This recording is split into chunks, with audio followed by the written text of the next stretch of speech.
오늘 예배에 올라오면서 많은 어르신들 인사 나누면서 오늘 우리 아들 와요, 우리 손주 와요, 우리 손녀 와요, 그렇게 인사하시는 분들이 많으셨어요. 그것보다 더 좋은 영양제가 없는 것 같아요. 얼마나 얼굴이 입이 귀에 걸려 계신지 정말로 구석구석에 저기 잠옷을 한번 보십시오. 우리 또 고향 찾아온 또 과거에 우리 교회에서 자랐던 또 우리 후배들도 있고, 그죠? 우리 그랬는데 벌써 저렇게 가정을 이루고 아기들 안고 그득하지 않습니까? 명절은 명절인 것 같습니다. 명절 기간 동안에 행복하고 즐거운 시간 되시기를 축복합니다.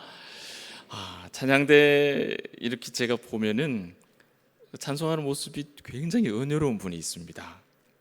그런데 되게 예쁘게 하시는 분이 계세요. 또 어떤 분은 되게 멋있어요.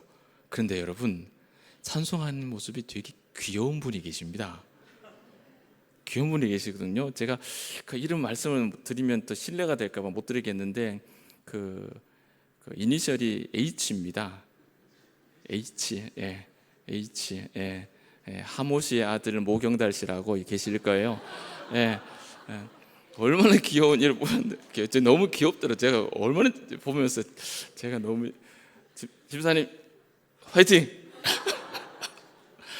자, 오늘 우리가 명절 예배를 드리는데 저는 아시는 분은 아시겠지만 사실상은 안 믿는 집에서 자랐거든요. 안 믿는 집에서 자란 시간이 길어요.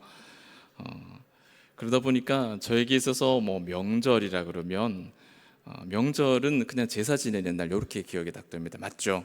명절은 제사 지내는 날로 이렇게 정리가 딱 되는데 예수를 믿고 나서부터는 제사를 참여하는 방법이 달라졌고 또 가족 가운데 예수 믿는 사람은 거의 없으니까 그 속에서 제가 또 이렇게 살아야 되는 그 과정들이 부담 아닌 부담입니다. 가족이기 때문에 부담되지 않는 사람들이고, 그런데 가족이지만 나는 예수를 믿는 사람이고 가족들은 예수를 안 믿어요.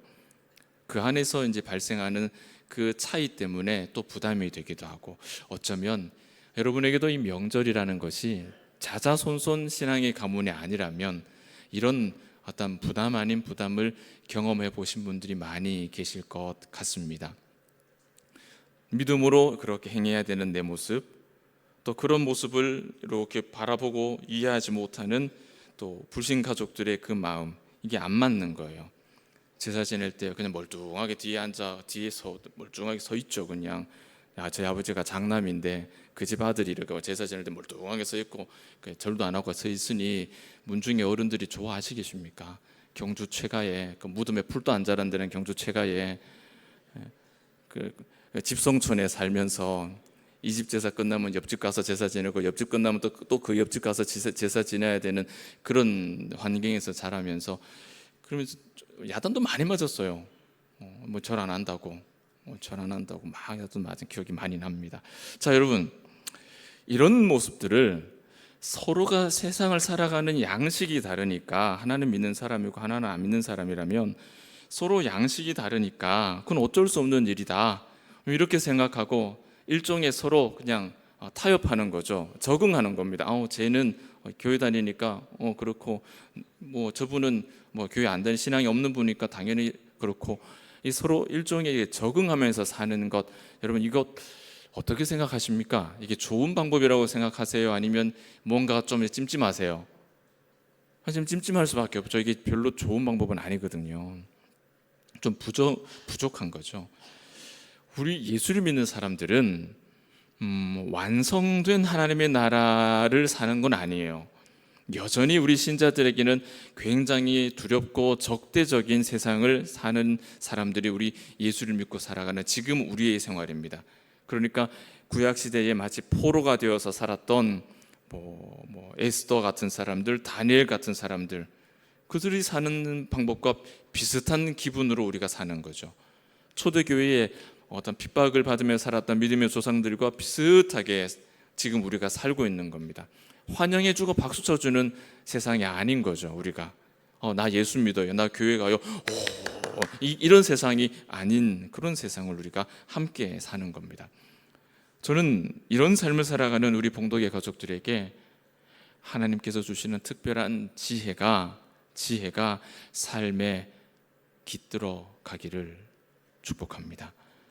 뭘 곰곰이 생각해 봐야 되느냐면요, 나는 이 신앙이라는 것을, 믿음이라는 것을 내가 생각하는 방식대로, 내가 생각하는 방법으로, 또 내가 생각하는 열심이라는 그 그릇에다가 이렇게 담는 것, 이렇게 차곡차곡 잘 담으면 모든 사람이 믿음이 좋다고, 열심히 한다고 그렇게 인정해 주지 않을까? 세상에서도 그렇게 내가 생각하는 방법으로, 내가 생각하는 열심이라고 하는 그 그릇에 열심히 담으면 세상 사람들도 인정해 주지 않을까? 여러분, 그렇게 생각하는 거예요. 그런 생각이 우리 속에 있어요. 예를 들면 이런 겁니다. 직장에 신우회가 있는 회사들이 있어요. 그거 얼마나 귀합니까? 세상에서 하나님의 일을 함께 도모한다는 것, 그거 굉장히 좋은 일이고 굉장히 귀한 일이죠. 그런데 잘 보세요. 업무에 지장을 초래하면서까지 신우회 그 일에 매진하는 예수 믿는 사람이 있다. 여러분, 이쁘세요? 별로 안 이쁘세요? 어때요, 여러분? 그래도 하나님 일에 열심히 내는 거니까 우리가 박수 쳐줄 일이라 할 수 있을까요? 업무에, 그 회사에 맡은 일이 있는데 그 업무에 지장을 초래하면서까지 신우의 일에 매진하는 사람, 이것은 여러분 정말로 이런 게 내 믿음, 내 생각하는 방식으로 내 열심이라고 하는 그릇에 이렇게 쌓는 거예요. 그러면 여러분 스스로는 내가 생각하는 믿음의 색깔대로, 내가 생각하는 믿음의 방법대로 이 그릇을 열심히 채우는 거니까 나는 몰라요. 뿌듯해요. 나 열심히 살고 있구나. 다른 사람들도 김 집사님 믿음이 너무 좋다고 그렇게 할 수 있지만은 그게 세상에서도 똑같이 통하겠습니까? 세상 사람들도 부지런하다고, 믿음 좋다라고 그렇게 칭찬할까요? 아니라는 거예요. 그것이 바로 우리가 생각하는 방식으로 일방적으로 세상 사람들과 소통하는 그런 모습입니다. 그걸 뭐라고 부르냐면요, 허심을 쓴다 그래요. 허심 쓰는 거예요. 실컷 허심 써놓고 세상을 향해서 나 좀 인정해줘라고 이야기하는 거예요. 그런데 그건 불가능한 일이거든요, 여러분. 예수를 믿는 사람들은 세상 속에서 불신자들과 함께 살기 때문에 우리의 믿음을, 우리의 신앙을 이렇게 드러낼 때는 우리가 교회 안에서 하는 것과는 달라요. 지혜로운 방법이 필요하다는 겁니다. 신앙이 없는 배우자를 택해서 가정을 이룬 분들이 점점점 많아지죠. 꽤 많죠. 우리 안에도 자녀분들 가운데 많이 있으실 겁니다. 그리고 그것이 문제가 되어서 목사님 이거 어떡합니까? 우리 어떡합니까? 그렇게 기도 제목을 주시는 분들이 얼마나 많은지 몰라요. 자, 그렇다면 그런 가정은 더 지혜로운 신앙의 표현이 필요한 겁니다. 헌금할 때도 믿지 않는 배우자와 충분히 이렇게 이야기가 소통이 된 이후에 헌금을 하는 게 맞지, 너는 믿음 없으니까 나는 믿음 있으니까 내 믿음으로 이게 살자는 소리입니까? 살지 말자 소리입니까? 여러분, 살지 말자 소리죠. 이건 지혜가 필요한 거예요.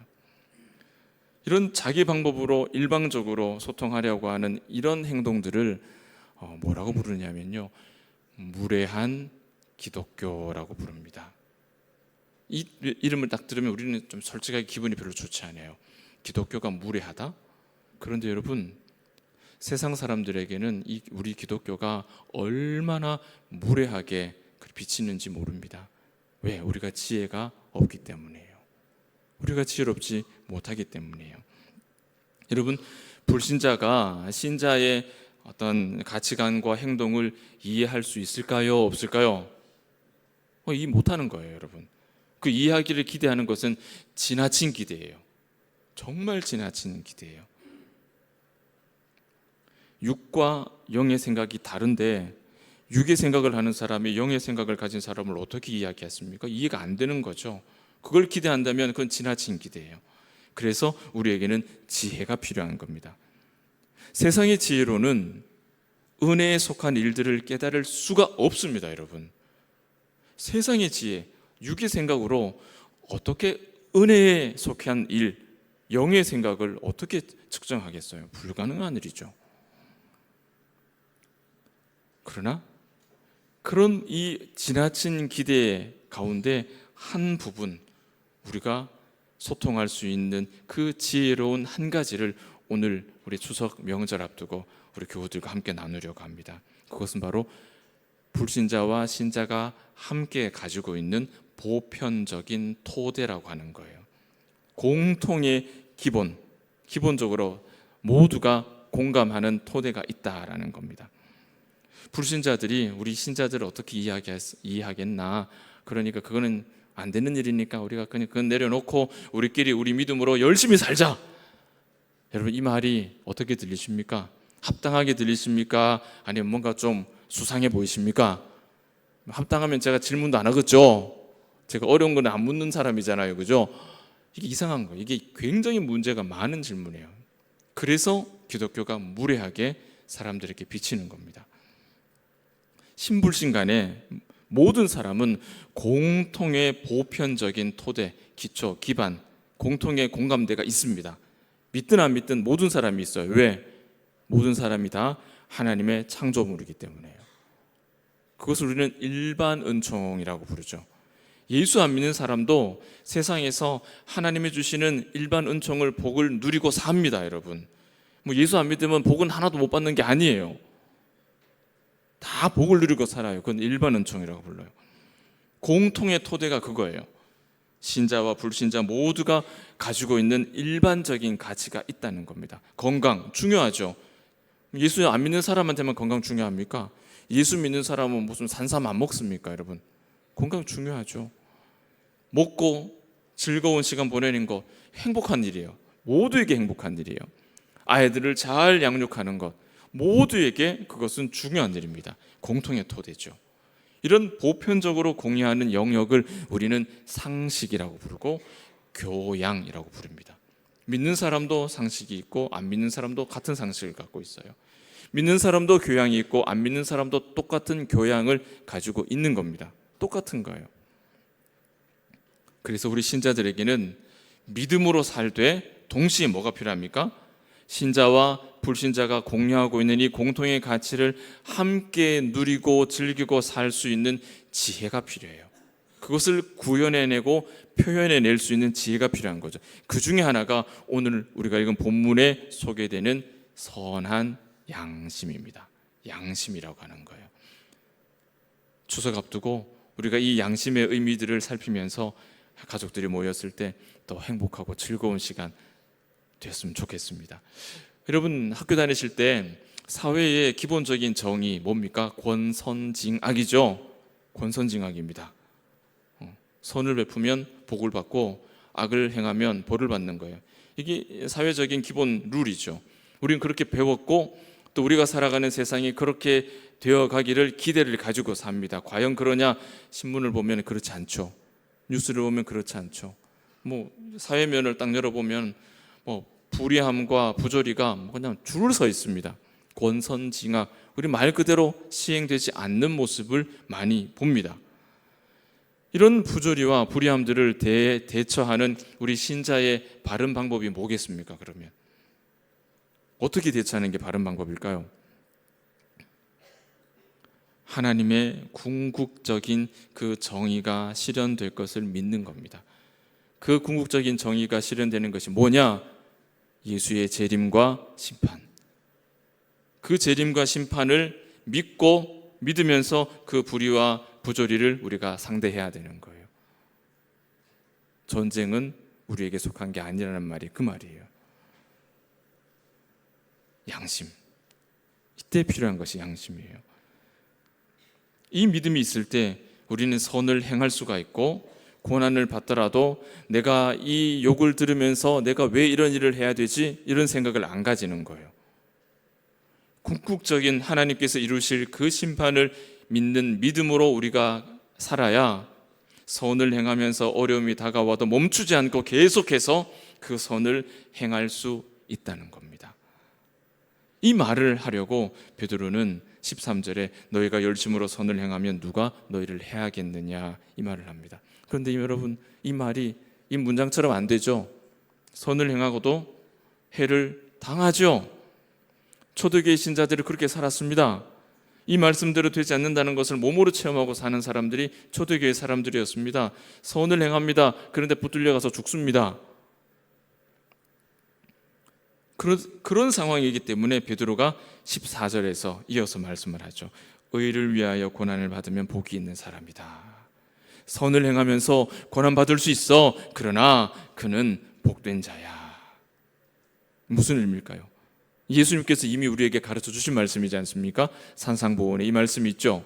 마태복음 5장 10절에서 12절 의를 위하여 박해를 받는 자는 복이 있나니 천국이 그들의 것임이라. 기뻐하고 즐거워하라. 하늘에서 너희의 상이 큼이라. 너희 전의 선지자들도 이같이 박해하였느니라. 선을 행하라. 고난이 있을 것이다. 그러나 고난 가운데 선을 행하는 자가 복되다. 산상보훈에 말씀하시죠. 천국이 너희 것이다. 손해를 감수하고 선을 행하라. 너희 전에 선지자들도 이와 같은 고난을 당했노라. 그러나 너희에게 상이 클 것이다. 계속해서 베드로는 15절과 16절에 고난을 초래하는 줄 알면서도 선을 행할 때 그런 우리를 바라보면서 도대체 그 고생을 당하면서 왜 그렇게 사느냐, 뭘 기대하길래, 무슨 소망이 있길래 그렇게 사느냐, 그렇게 묻는 자에게 대답할 걸 준비하라고 말씀하죠. 그리고 그 대답은 17절에 나옵니다. 선을 행함으로 고난 받는 것이 하나님의 뜻이기 때문에 우리가 그렇게 산다.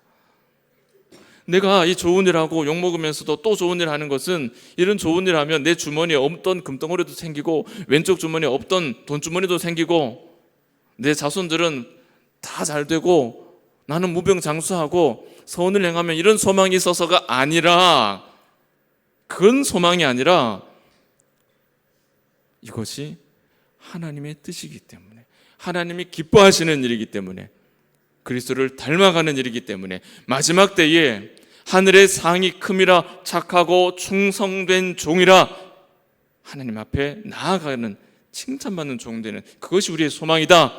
이 소망 때문에 우리는 고난 가운데서도 계속해서 선을 행하며 산다. 이것이 복음을 증가하는 삶이다. 이 소망으로 우리가 산다. 이 대답을 준비하는 거예요. 여기까지가 오늘 우리가 읽은 본문의 전부 전체 내용입니다. 그 가운데 이제 우리 명절에 이 말씀 가운데서 16절 선한 양심을 가지라, 이 말씀에 남은 시간을 조금 집중하려고 합니다. 자, 베드로는 믿음을 가지라, 굳건한 믿음을 가져라, 불신자 세상에 살아가면서 굳건한 믿음을 가져라 이렇게 말하지 않고, 고난 가운데 살아가는 초대교회 성도들에게 굳건한 믿음을 가지라 말하지 않고 뭐라고 말합니까? 선한 양심을 가져라 이렇게 얘기를 해요. 여러분 이상하지 않으세요? 오늘 믿고 내일 죽을지도 모르는 그 고난 앞에 사는 사람한테 굳건한 믿음 가져라 라고 말하지 않고 선한 양심을 가져 이렇게 얘기를 한단 말이에요. 여러분 한 번도 궁금해 보신 적 없으세요? 왜 베드로는 선한 양심을 가지라고 말했을까요? 그것은 그들이 살아가는 그 세상이 지금 우리가 살아가는 동일한 신자와 불신자가 뒤섞여 살아가면서 불신자들로부터 신자는 어려움을 당할 수밖에 없는 그런 세상을 살아가는 그 속에서 우리가 함께 공통으로 가지고 있는 보편적인 토대가 바로 이 양심이기 때문이에요. 이게 있어야 이와 같은 세상에서 우리가 그리스도의 빛과 소금으로 살 수 있기 때문입니다. 혹 여러분 가족 가운데 불신 가족이 계신 분이 우리 가운데 얼마나 되실지 모르겠습니다. 그건 여러분 경험을 안 해본 분들은 몰라요. 대대로 믿음에서 살아오신 분들은 전혀 상상할 수 없는 상황과 현장들이 만들어집니다. 그건 경험해보지 못하신 분들은 전혀 상상이 안 되셔요.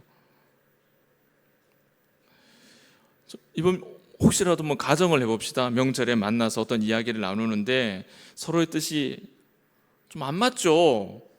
예수 믿는 사람이 말과 안 믿는 사람의 말과 어떻게 그게 맞겠어요? 그때 여러분, 내가 예수를 믿는 사람이기 때문에 그 불신 가족에게 그거 참 성경에 하나님께서 이렇게 말씀하셨다니까 이렇게 대답을 하고 이렇게 말을 하면 여러분, 그러면 대화가 잘 이어지겠습니까? 문제가 해결되겠습니까? 이게 내 믿음을 이렇게, 내가 믿음, 참 좋은 믿음을 가진 사람이다라는 걸 내가 이렇게 드러내는 방법이 될까요?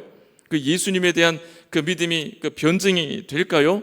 우리가 신앙의 정의를 잘 지킨, 신앙의 그 존심을 지킨 것이라고 할 수 있을까요? 아니면 그런 말이 말 안 통하니까 이제 이야기 그만합시다 이렇게 들릴까요?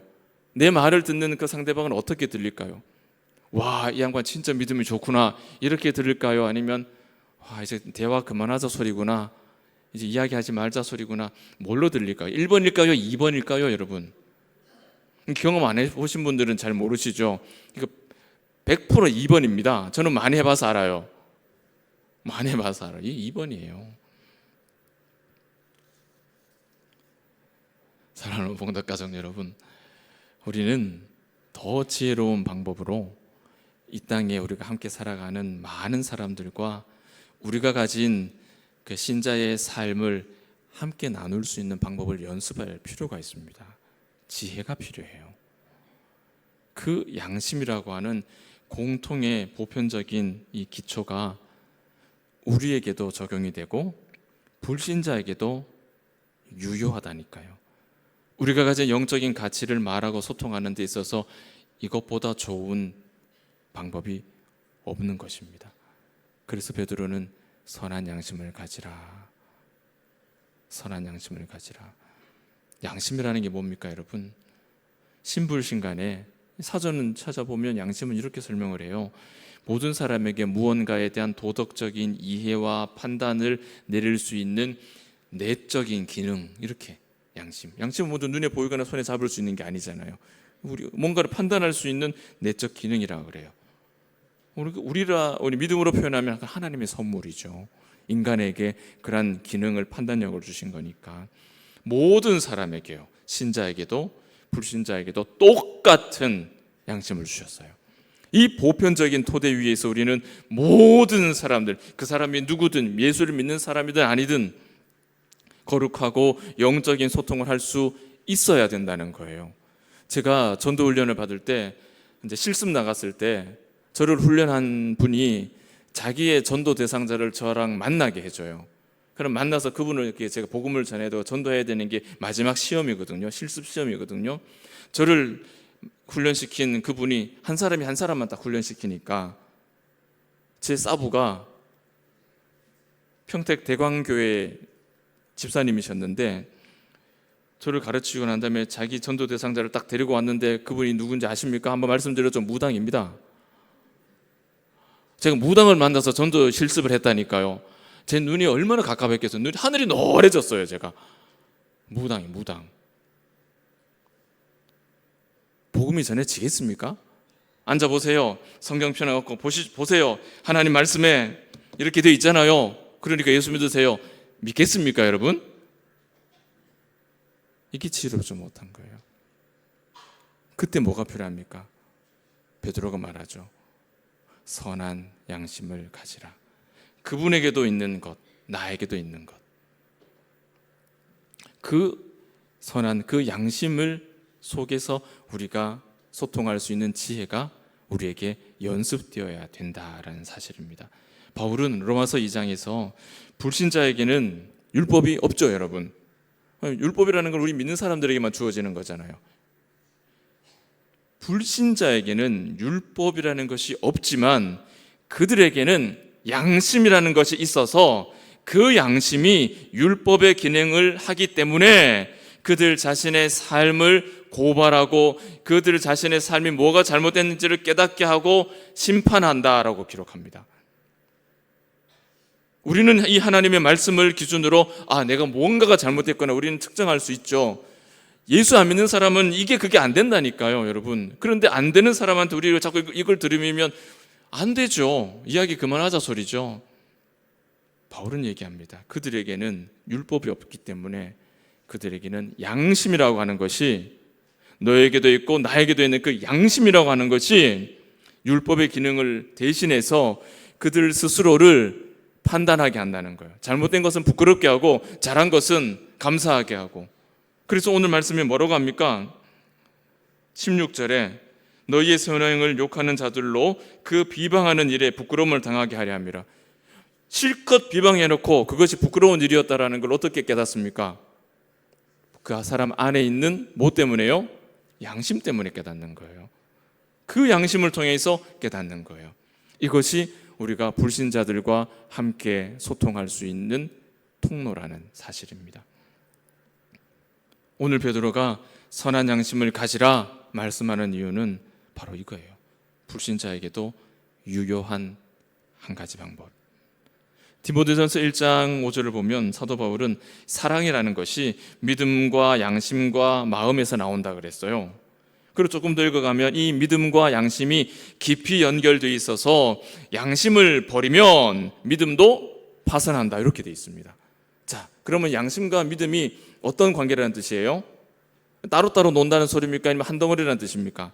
하나라는 소리입니다, 여러분. 양심이라는 거 여러분 함부로 만만하게 볼 게 아니에요. 우리 속에 있는 이 양심 함부로 볼 거 아니에요, 여러분. 믿음과 양심은 한 덩어리예요. 양심이 내려앉으면 믿음도 내려앉는 거예요. 바꿔 말하면 뭐가 됩니까? 나 믿음 있다 하놓고 양심 없는 사람은 믿음 없는 겁니다. 양심 없는 신자는 없다는 거예요. 믿는다 해놓고 양심에 거리끼는 사람은 안 믿는 사람과 똑같다는 거예요. 이거 얼마나 무서운 말씀이에요, 여러분.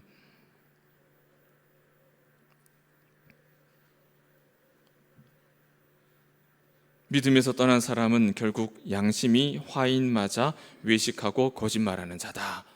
디모데전서는 그렇게 우리에게 기록을 합니다. 자, 이런 말씀을 종합하면 양심에 관한 중요한 결론이 하나 만들어지죠.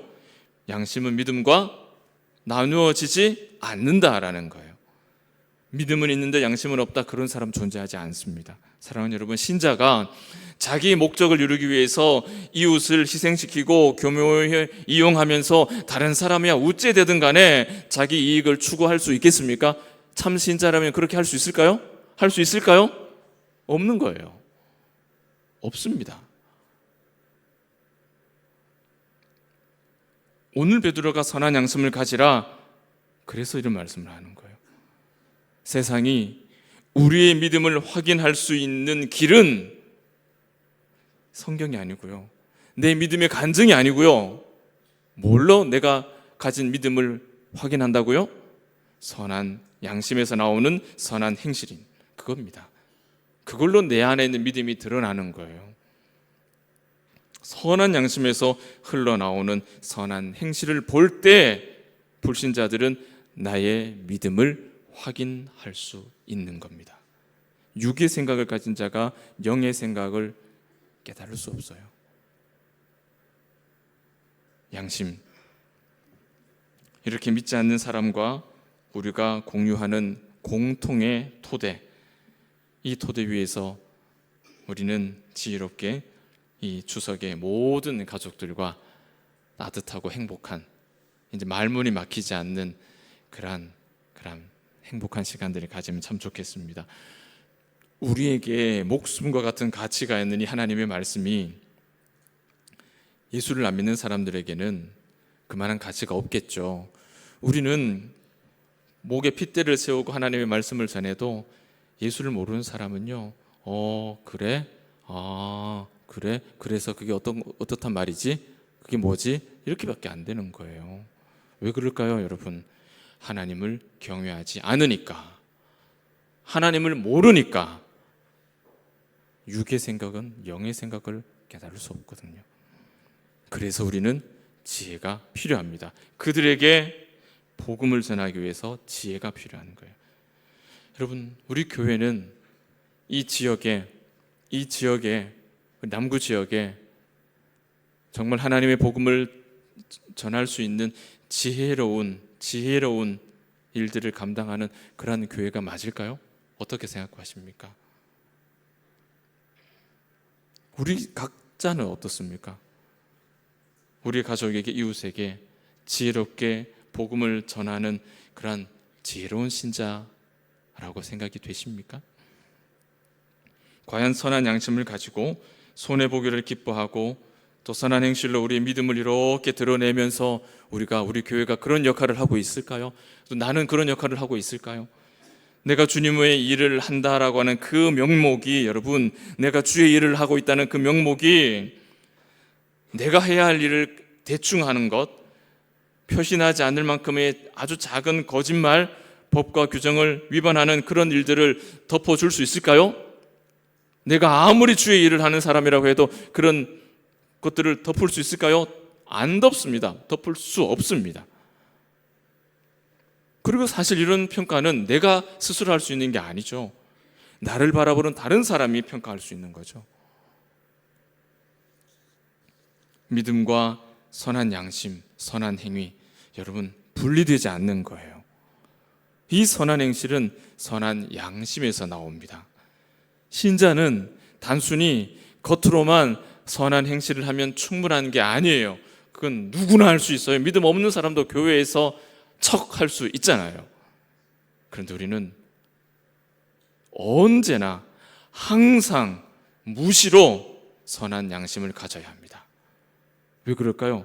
오늘 베드로전서 2장으로 가시면은 2장 12절과 15절을 보여드릴게요. 같이 한번 읽어보겠습니다. 왜 우리가 항상 매 순간 언제나 선한 양심과 선한 행실을 감당해야 되느냐, 그 이유를 한번 찾아봅시다. 같이 읽습니다. 시작. 너희가 이방인 중에서 행실을 선하게 가져 너희를 악행한다고 비방하는 자들로 하여금 너희 선한 일을 보고 오시는 날에 하나님께 영광을 돌리게 하려 함이라. 곧 선행으로 어리석은 사람들의 무식한 말을 막으시는 것이라. 우리에게 선한 양심으로부터 나오는 선한 행실의 일이 없으면 얼마나 엄청난 일이 일어나겠어요. 그것으로 복음을 전하는 겁니다. 그것으로 우리를 비방하는 자들이 스스로 부끄러워지는 거예요. 그렇게 그들이 하나님의 말씀 안으로 들어오게 되는 거예요. 모두가 양심을 가지고 삽니다. 다만 우리가 가진 그 양심이 죄와 이기적인 습성들 때문에 무뎌져서 기능을 할 수 없을 만큼 망가진 거예요. 우리가 가진 양심들이. 불신자가 가진 양심은 더 심하죠. 우리는 이런 세상을 함께 살면서 세상과는 비교할 수 없을 만큼의 선한 양심으로 선한 행실의 삶을 살아야죠. 왜? 그 삶으로 우리 믿음이 드러나는 것이기 때문에 그래요. 이 말씀처럼. 여러분, 양심은 이제 영어 단어로 하면 conscience라고 부르죠.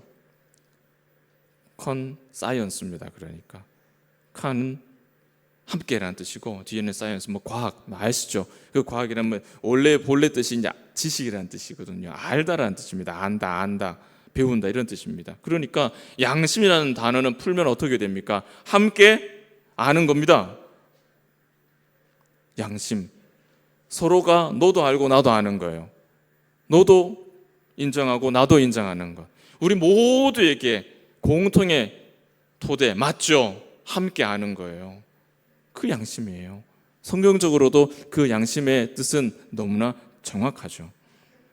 하나님께서 모든 사람에게 심어놓으신 일반 계시, 특별히 도덕적인 계시죠. 그래서 무시할 수 없는 요소입니다. 믿음과 양심은 같은 등급이라고 보셔야 돼요. 이 양심에 우리는 믿음을 담습니다. 여러분이 가진 믿음을 어떻게 드러내실 수 있으세요? 표현할 수 있으세요? 믿음이라는 것은 그 자체가 어떻게 드러나 보이는 게 아니잖아요. 그죠? 손에 잡히는 게 아니잖아요. 믿음은 어떻게 자신을 드러내느냐? 우리 안에 있는 양심이라고 하는 그릇에 우리 믿음이 담기는 겁니다. 선한 양심이라는 그릇에 선한 행실이 담길 때 그것이 밥 공기에 밥이 소복하게 올라와 있는 그걸 보고 아이고야, 갓 지은 밥이구나, 김이 모락모락 나는 갓 지은 밥이구나, 아니면 냉장고에 한 열흘 보름 들어가 있어갖고 삐쩍 말라버린 밥 그거 보고 아이고야 말라 비틀어진 밥이구나, 그거 보고 아는 겁니다. 이 양심에 믿음을 담아요. 선한 양심으로 선한 행실을 드러내는 거예요. 선한 행실은 선한 양심에서 나오는 거예요. 그 그릇에 담길 때 밖으로 나타납니다. 이런 말 간간히 사용하셨는지 모르겠습니다. 양심에 조금 걸리긴 하지만 이 정도야 표도 안 날 텐데, 이런 경우 있으실지 모르겠습니다. 우리가 성경 말씀 철저하게 잘 지키면 되지, 세상 법 표도 안 나는 이런 거 조금 잠깐 그냥 눈 찔끔 감고 이거 좀 괜찮지 않을까? 여러분, 괜찮을 걸까요? 안 괜찮은 건가요? 오늘 말씀 들어보니 괜찮을 것 같습니까? 안 괜찮을 것 같습니까? 안 괜찮은 거예요. 왜? 믿음과 양심은 한 덩어리라니까. 같은 등급이라니까요. 양심은 함부로 무시할 게 아니라니까요. 그것은 복음이 전달되는 통로라니까요. 유일한 통로. 그 양심 유리 안에서 화인 맞은 바 되어버리면 어떻게 복음이 전해지겠습니까? 불가능한 일이죠.